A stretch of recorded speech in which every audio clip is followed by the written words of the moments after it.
हमारा चौथा मौलिक अधिकार है धर्म स्वतंत्रता का अधिकार, जिसे हम right to freedom of religion भी कहते हैं।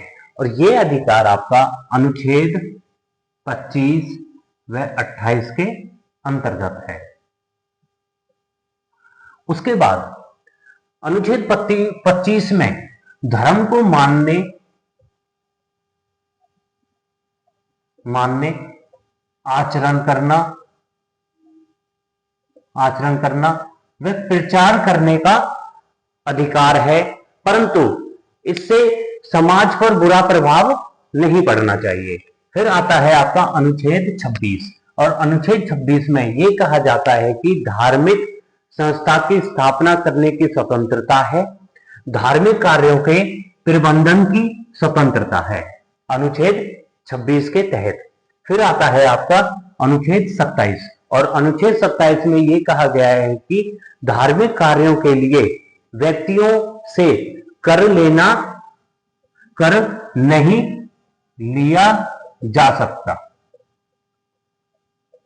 फिर आता है आपका अनुच्छेद 28, और अनुच्छेद 28 में यह कहा गया है कि जो हमारे शिक्षण संस्थान हैं, जो आपके स्कूल कॉलेज, इन सब में धार्मिक प्रचार निषेध है, मतलब हमारे स्कूल कॉलेजों में धार्मिक प्रचार नहीं कर सकते, यह आपका अनुच्छेद 28 में कहा गया है।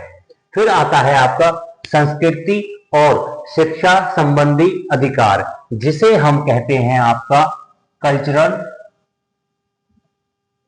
एंड एजुकेशनल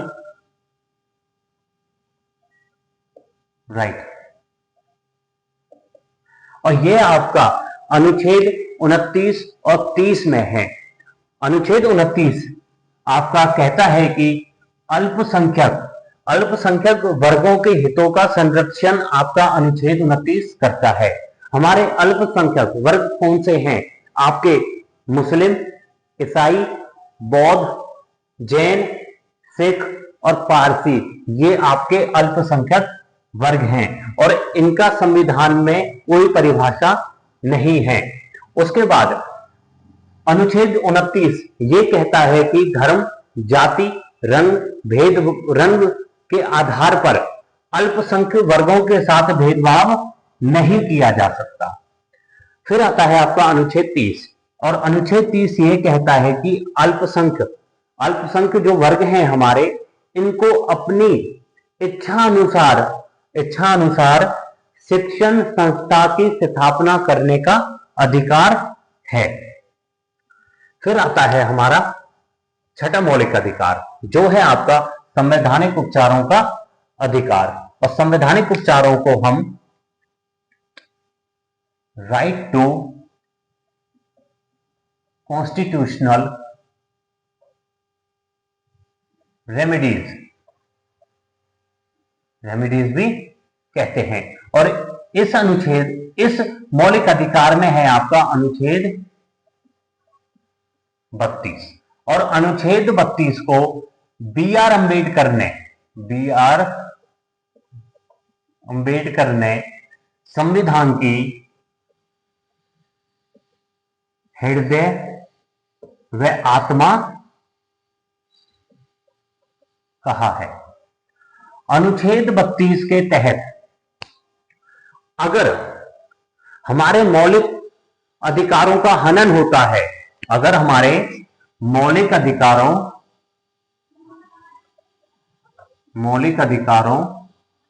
का हनन होता है तो सुप्रीम कोर्ट रिट जारी कर सकता है, और सुप्रीम कोर्ट आपका रिट जारी करता है अनुच्छेद 32 के तहत, और हाई कोर्ट रिट जारी करता है आपका अनुच्छेद 216 के तहत। और आपकी 5 प्रकार के रिट होती हैं, 5 प्रकार के रिट होती हैं।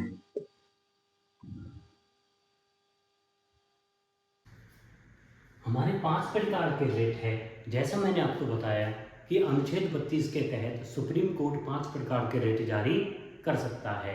तो हमारे 5 प्रकार के रेट है। पहली रेट है हमारी बंदी प्रत्यक्षीकरण, जिसे हम हैबियस कॉर्पस भी कहते हैं। इस रेट के अंदर गिरफ्तार होने वाले व्यक्ति को यह अधिकार है कि वह जान सकता है कि उसे गिरफ्तार क्यों किया गया है, और इस रिट के द्वारा परिजन रिट जारी करवा सकते हैं कि उसकी गिरफ्तारी वैध है या अवैध है। यह रिट दोनों सरकार एवं व्यक्ति दोनों के खिलाफ जारी हो सकती है। उनके विरुद्ध जारी नहीं की जाएगी यह रिट जिनको पहले से ही न्यायालय ने दंडित किया हुआ है, और 24 घंटे के अंदर मैजिस्ट्रेट के सामने पेश किया जाएगा। यह इस रिट के द्वारा निर्णय लिया जाता है। फिर हमारा दूसरी रिट आती है परमादेश। परमादेश है आपकी मैंडमस, और इस रिट में उच्चतर अधिकारी द्वारा निम्नतर अधिकारी को आदेश दिया जाता है, और यह रिट आपकी राष्ट्रपति व राज्यपाल के खिलाफ जारी नहीं की जाएगी। परमादेश में आपके उच्चतर अधिकारी निम्न अधिकारी को आदेश देता है। फिर आती है आपकी प्रतिषेध लेख, जिसे हम प्रोहिबिशन कहते हैं। इस रिट में सुप्रीम कोर्ट व हाई कोर्ट निम्न न्यायालयों को आदेश देते हैं कि यह मुकदमा आपके कार्य क्षेत्र में नहीं है। प्रतिषेध हमेशा पूर्ववर्ती चरण में दिया जाता है, मतलब ऊपर से नीचे वाले न्यायालय को यह रिट दी जाती है। तो हमारी चौथी रिट आती है उत्प्रेषण रिट, जिसे हम सर्टिडरी कहते हैं।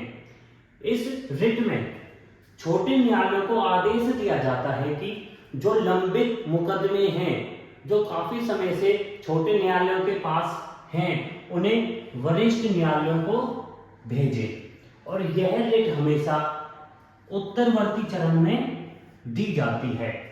पूर्ववर्ती चरण में आपकी प्रतिषेध लेख रिट दी जाती है, और उत्तरवर्ती चरण में आपकी उत्प्रेषण रिट दी जाती है। फिर हमारी पांचवी रिट आती है अधिकार प्रेषा लेख, जिसे हम क्यो वारंटो भी कहते हैं। इस रिट के अनुसार अगर कोई व्यक्ति अपने सार्वजनिक पद पर कोई अवैध व्यक्ति बैठता है, मतलब किसी भी सार्वजनिक पद पर कोई व्यक्ति बैठा है और वह अवैध है, मतलब उसे अधिकार नहीं है उस पद पर बैठने का, तो सुप्रीम कोर्ट द्वारा अधिकार प्रेषा लेख रिट जारी की जाती है। फिर आता है आपका अनुच्छेद 33। हमारे अनुच्छेद 32 में 5 प्रकार के रेट थी। अब आपका अनुच्छेद 33। अनुच्छेद 33 में जो हमारे सैन्य बल व अर्धसैनिक बल हैं, सैन्य बल व अर्धसैनिक बलों में जो लोग कार्यरत हैं, उनके लिए मौलिक अधिकार को प्रतिबंधित किया जा सकता है।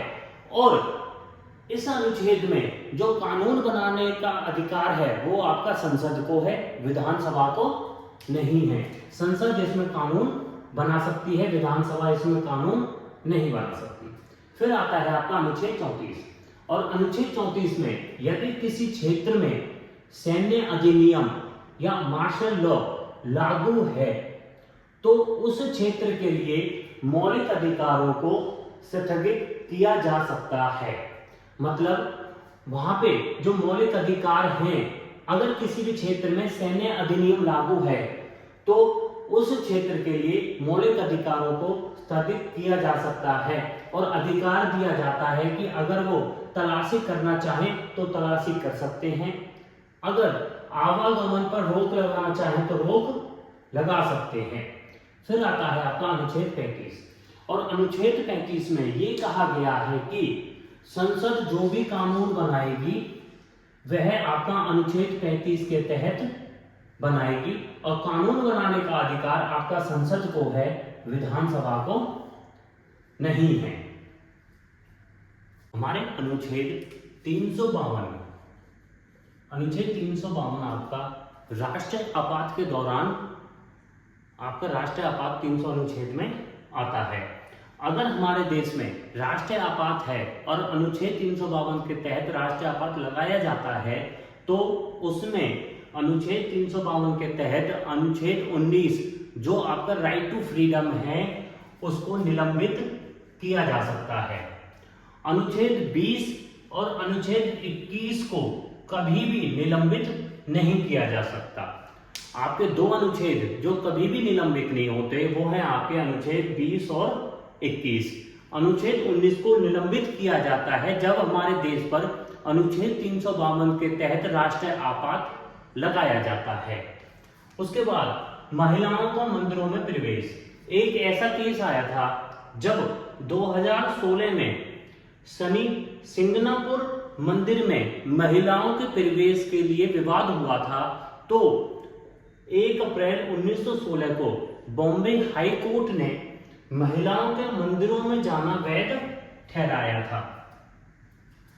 हमारे कुछ ऐसे अनुच्छेद हैं जो सिर्फ भारतीयों को प्राप्त हैं, कि भारत में रहने वाले जो नागरिक हैं उनको ही वो आपके अनुच्छेद प्राप्त है, जो है आपके अनुच्छेद 15, अनुच्छेद 16, अनुच्छेद 19, अनुच्छेद 29 और अनुच्छेद 30। उसके बाद आपके व्यक्तियों के विरुद्ध कि अगर कोई, जैसे आपका व्यक्तियों के विरुद्ध है आपका अनुच्छेद 15(2), अनुच्छेद 17, आपके 17वें अनुच्छेद में है अस्पष्टता का अंत। अगर कोई व्यक्ति अस्पष्टता के कारण किसी व्यक्ति के साथ भेदभाव करता है तो उसको 6 महीने की सजा दी जाएगी। फिर आता है आपका अनुच्छेद 23 और अनुच्छेद 24। कुछ ऐसे अनुच्छेद हैं जो आपके भारतीय नागरिक व विदेशी नागरिकों को प्राप्त हैं, जो हैं आपके अनुच्छेद 14, अनुच्छेद 20, अनुच्छेद 21, अनुच्छेद 21(a), अनुच्छेद 22, अनुच्छेद 25, अनुच्छेद 26, 27, 28, 23 और 24।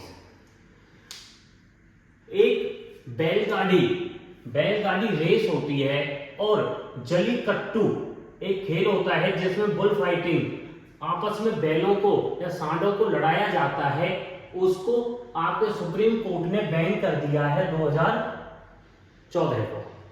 तो फ्रेंड्स, ये हमारे संविधान की क्लास 16 थी जिसमें आज हमने मौलिक अधिकारों को पढ़ा था। Thank you.